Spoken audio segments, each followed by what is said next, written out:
मित्रांनो, आज आपण वाघाळा कारखान्यावर आहोत आणि या ठिकाणी आपण ह्या बैलगाड्या वगैरे पाहत आहोत. कशा पद्धतीनं बैलगाड्या वगैरे भरल्या जातात. ट्रॅक्टरचा या ठिकाणी गट आहे आणि पलीकडं ट्रॅक्टर वगैरे पण खूप लावलेले आहेत. अशा पद्धतीच्या कुपी वगैरे असतात ऊस तोडणाऱ्याच्या आणि जनावरं वगैरे पण त्यांच्या सोबत असतात. तर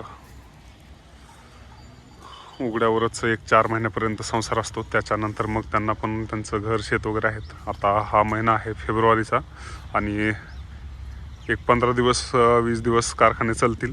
त्याच्यानंतर हे कारखाने वगैरे बंद होऊन ते लोक जे आहेत हे आपापल्या गावाकडे जातील आणि मग त्यांचं शेती वगैरे करतील, शेती वगैरे पाहतील. अशा पद्धतीचं बैलगाडीमध्ये ऊस वगैरे भरून आणला जातो. आज बहुतेक हे घरी आहेत. त्यांना फळ भेटलं नसेल किंवा मग बाकी काही कामामुळे ते घरी असतील, ते आपण नाहीच सांगू शकत.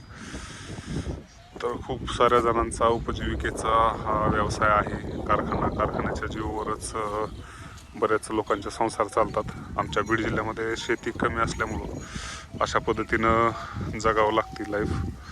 कारखाना वगैरे कष्ट करूनच. असंही बीड जिल्ह्याची ओळख ही ऊसतोड मजुरांचा जिल्हा म्हणूनच आहे.